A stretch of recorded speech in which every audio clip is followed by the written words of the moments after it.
आता बातमी नाशिकमधून। नाशिकमधील म्हाडा घरकुल योजनेतील घोटाळा प्रकरण 49 विकासकांवरील कारवाईला पोलिसांकडून वेग आलाय। सरकारवाडा पोलीस ठाण्यात रात्री उशिरापर्यंत कागदपत्रांची छाननी करण्यात आली।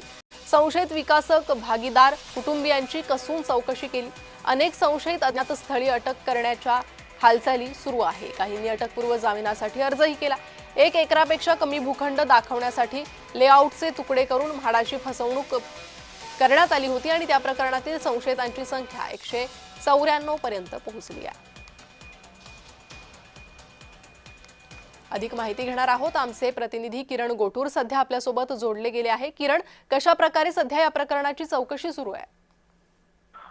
प्रणिता, एक महत्वाची ही बातमी म्हणावी लागेल, कारण खूप मोठ्या प्रमाणात हा घोटाळा आहे। 200 ते 300 कोटी रुपयांचा हा घोटाळा असल्याचा एक प्राथमिक अंदाज व्यक्त केला जातोय। 1 एकरच्या वरती बांधकाम केल्यानंतर 20% जे घर आहे ते म्हाडाला हस्तांतरित करण्याचा नियम आहे आणि तेच हस्तांतरित करता येऊ नये म्हणून 1 एकरच्या कमी हे जागा टाकून तिथं बांधकाम करून ते परस्पर हे बांधकाम व्यावसायिकांनी विकलेला आहे आणि अशा पद्धतीचा हा संपूर्ण घोटाळा आहे।